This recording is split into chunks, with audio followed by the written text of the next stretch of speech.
Ito yung tinatawag na gawad. Galing pa to ng Germany. German. Ito yung bunga ng ano. Yung kinain ni Adan at Eva, ito yun. Akala ko rambutan yan eh. Yan. Binubunutan mo. Ang gamit nito, panlinis ng ngipin. Eh bakit ang mga nakikita ko puro dilaw ang ngipin pag nanganganga? Hindi naman nakakadiro ng ngipin ng nga. Eh bakit nga mga dilaw ang ngipin nila? Kasi Kasi tutubas mo ngayon. hindi nagtutubrush. Ngipin mo yan. Pag nakita mo yun, balatan mo pa. Yan. Tapos, Yun mo yan.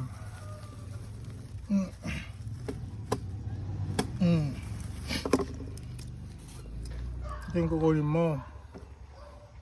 Ang tawag dito sa Ilocano, buwa. kinakagat mo yan?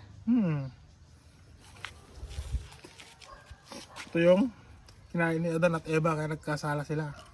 Tapos ngayon kinakain mo. Oo. Ganyan. Ito yung puti. Ito yung dinurog na buto ng dragon. Dragon? Anong dragon? Ay, si Mama Mel, dragon. Yung Tita Jing. Si Tita Jing, ong. Dragon. Wala, yung dragon ng Mawan, wala na si Mama. Yung dragon ng Quezon. Suso nandun pa. Si Mama at saka si Tita Jing. Tapos ito